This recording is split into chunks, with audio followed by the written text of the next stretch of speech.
The issue of Iran and the Iran nuclear deal. The videos, What the Media Won't Tell You About Iran by Willie Graceful, and Trump and Iran Deal by Ryan and Dawson, and TPS has summarized the issue of the Iran nuclear deal. As much as I hate Iran's fundamentalist establishment, there is no proof that they want to build a nuclear bomb since 2003. Here's some excerpts from episode 337, The Real Middle East Nuclear Threat by Corbett Report. The You're watching the Corbett Report. Hand-wringing over Iran's nuclear program is nothing new. It became a mainstay of Western political discourse after an Iranian dissident revealed the Iranian government's plans for a uranium enrichment facility in Natanz in August 2002. But the surprising fact for Americans and others around the world who get their information from the corporate mainstream media is that Iran's pre-2003 nuclear weapons program has long been known and admitted. Since 2003, when the program was scrapped, not a single piece of evidence has been presented, not even by Netanyahu or the Israeli government, that the Iranian government ever pursued anything other than what it said it was pursuing, a nuclear energy program. Not that that fact has ever stopped Netanyahu from using any opportunity to use cartoon-level propaganda tactics to convince the world otherwise. In the case of Iran's nuclear plans to build a bomb, this bomb has to be filled with enough enriched uranium. And Iran has to go through 3 stages. The first stage, they have to enrich enough low-enriched uranium. The second stage, they have to enrich enough medium-enriched uranium. And the third stage and final stage, they have to enrich enough high-enriched uranium for the first bomb. Where's Iran? Iran's completed the first stage. Took them many years, but they completed it, and they're 70% of the way there. Now they're well into the second stage. And by next spring, at most, by next summer, at current enrichment rates, they will have finished the medium enrichment and move on to the final stage. From there, it's only a few months, possibly a few weeks, before they get enough enriched uranium for the first bomb. Ladies and gentlemen, what I've told you now is not based on secret information. It's not based on military intelligence. It's based on the public reports of the International Atomic Energy Agency. Anybody could read them. They're online. So if these are the facts, and they are, where should a red line be drawn? A red line should be drawn right here.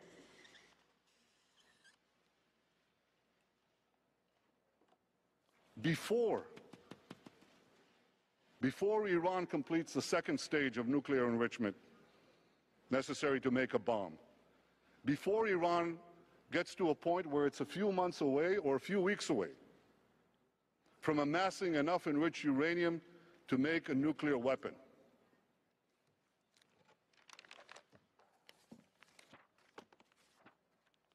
Now, each day, that point is getting closer.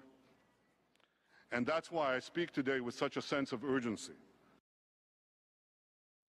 Of course, Iran was not pursuing nuclear weapons, and Netanyahu's Wile E. Coyote bomb and red line warnings bore no greater semblance to reality than the cartoon propaganda surrounding Saddam's weapons of mass destruction.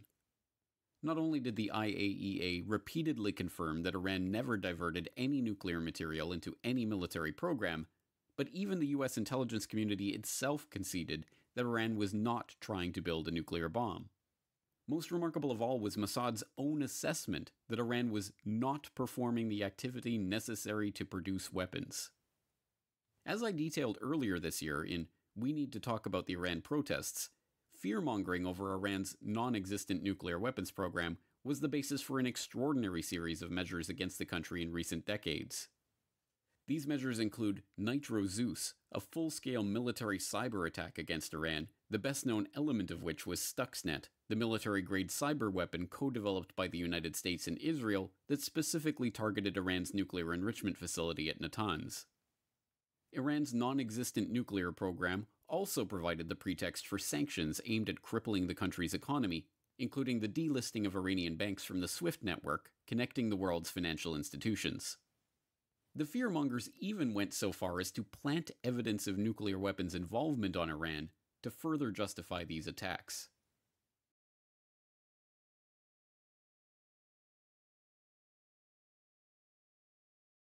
Israel's nuclear knowledge has not only helped to arm its own nation, but actually helped to proliferate nuclear weapons to Pakistan through the so-called Khan network.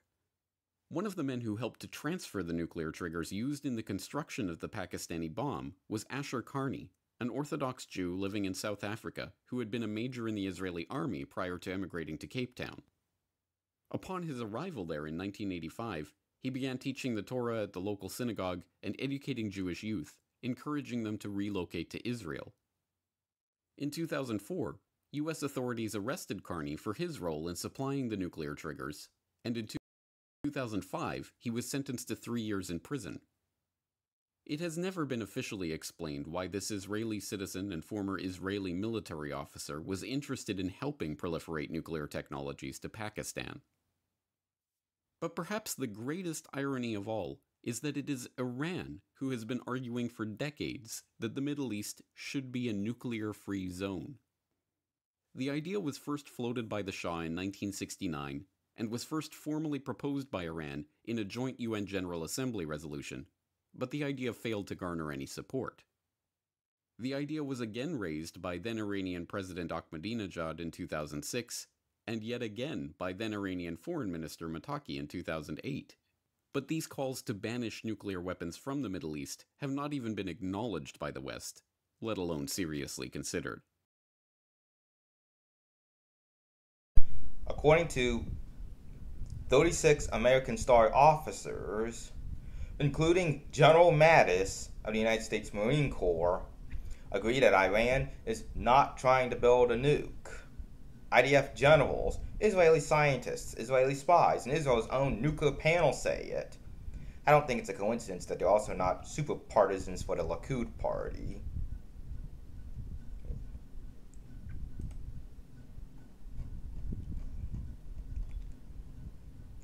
Ali Khamenei has issued a fatwa, a legal opinion or ruling issued by an Islamic scholar against nuclear weapons, and Muslims are serious about fatwas.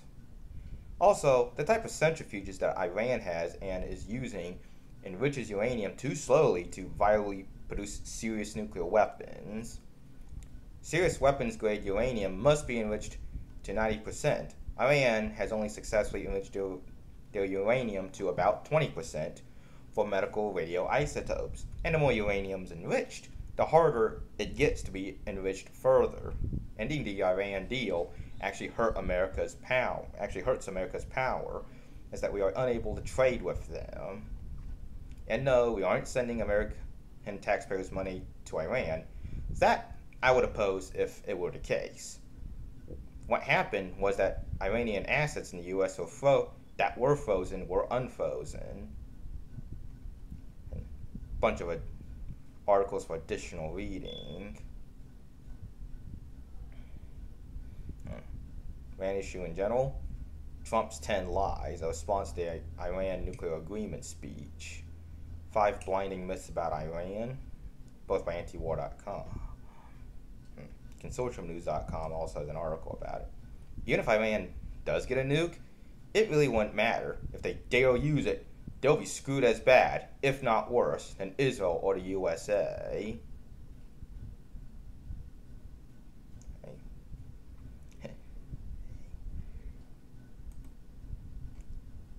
Onto Iran itself. Why do they hate us? Why do they hate us? Remember Iran Air Flight 655? I'm not going to comment on whether or not the shootdown was justified or whether or not Captain William C. Rogers is competent, or rather or not he is cold-blooded, so to speak, about the shoot-down. I will just state, for the matter of fact, that it happened, and the United States federal government has not apologized for the incident. At least as of the time this article was originally posted. Also, General Wesley Clark has talked about a classified memo that lays out he plans to take out 7 countries, one of them being Iran. Is it any wonder why the Islamic Revolutionary Guard Corps Navy, which is the IRGC, can be described as a heavily armed religious militia, sends speedboats and missile boats out whenever NATO's naval vessels go through the Strait of Hormuz? Want war for Iran? I hope you enjoy paying higher gas prices and are willing to sacrifice both Christians and Jews living there. So don't incinerate both fellow Christians and God's chosen people to make yourself feel like some tough guy. None of this is to say that Iran is even a remotely free country. A prison that allows for a little bit of religious freedom is still a prison. I'm sure that you're already well aware of the human rights abuses going on. I even think it's appropriate to call Iran an shithole thanks to its government and the power of its religious institutions and how people accept having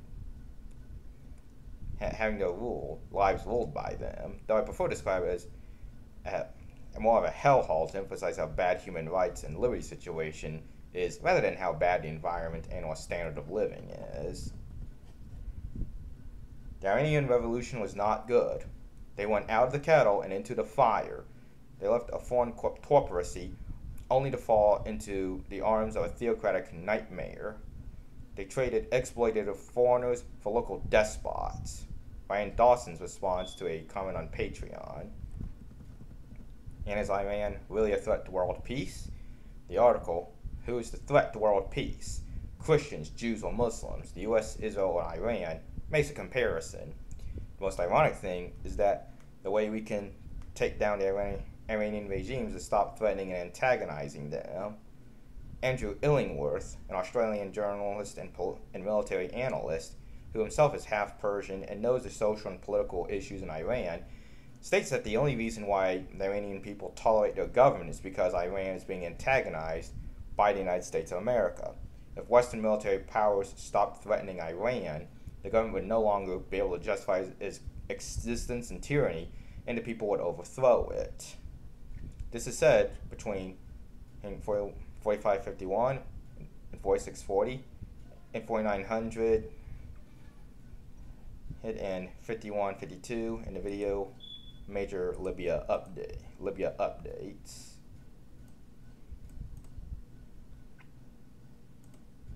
Because this is where the US, this is where Pompeo and Bolton and Netanyahu are all fucking stupid. They want a regime change. They just got to give us the assurance that they're not going to attack us and we'll get rid of that regime ourselves. Whilst there is this hostile outside threat, right? Yeah, that's like keeping the status. Iranians will always unite behind the most shitty government, as long as it's like our dignity will not allow us under any, even if it's the worst leadership in our history, our dignity will not allow us to hate them more than an outside enemy that's threatening to destroy us. You know, it's really anywhere. I mean, as bad as you may hate Trump or something, if America's getting attacked, side with the president. Cool name. Andrew, I know that Iran is rife with dissent against Rouhani, but what makes you think dissent would be revolutionary? They seem united. Yes, and this is what I was saying. It's a great question, and I've sort of already answered this. As long as there is an outside threat, America, Israel, whatever, Iranians will always stand behind the government, regardless of how intolerable it is. The smartest thing Pompeo and Bolton can do is to not have any threat, to completely stand back, to disengage from this hostile anti-Iranian policy of theirs. When we feel that the situation is safe, and when I say we, I mean Persians and Iranians more generally speaking, when like, it's a shit government. I don't know how else to say it to people. It is a shit, and the only thing that keeps it And I wonder if the regime does it on purpose. The only thing that keeps it alive is outside threat. That's the only thing that keeps the Iranian people backing it, is outside threat. Take that away and Iranians will overthrow it. Preferably peacefully, but they will stop tolerating the government. And it's not just because of the theocracy. It's the government is so ridiculously corrupt. Like, people talk about corruption during the Shah's time. My uncle, who recently visited, he put it beautifully. You know how he said it?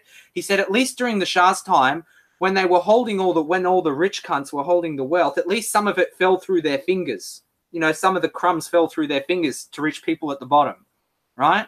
He goes, now their grip is tight. No crumbs get through. And he's right. Like, 90% of the fucking industry is owned by 33 government-linked families. It's cronyism level 1000, right? It costs $100 for like a kilo of meat. I mean, and people are like, we'll always have food, but people want to have good food, right? There's a problem with jobs. People, the country's truckers don't get fucking money. You know, they work for the government and the government doesn't pay them. It's not like I do concreting. If my boss doesn't pay me, I'll just go raid his house one night and steal his tools to get the compensation. You can't do that with the government, right? It's the government. They'll shoot you. They have ultimate authority. It's a shit government, to answer your question. But people will unite. There's no other way. That's redundant. Yeah, there's no other way to saying it. But Iranians are smart enough to unite behind it if there's a foreign threat.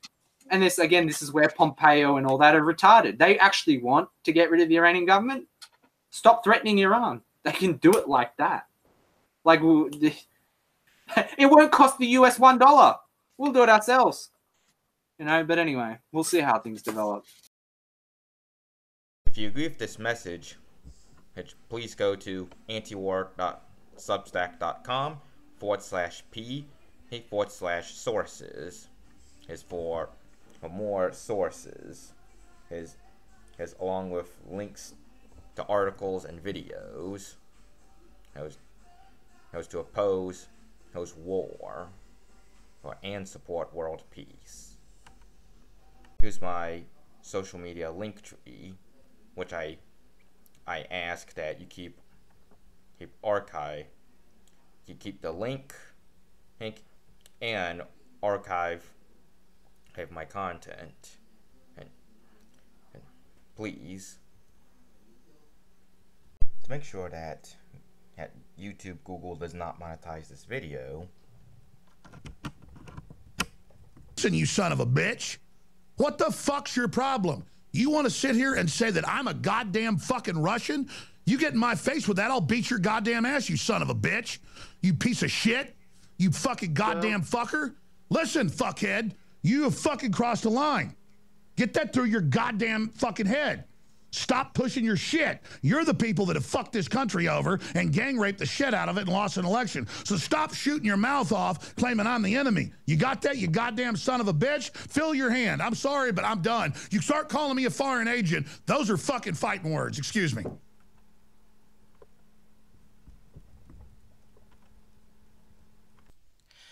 Because as Google does not believe in free speech, along with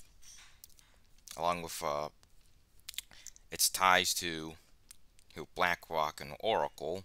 Oracle collects data mines info on billions of people, and BlackRock is crushing small businesses.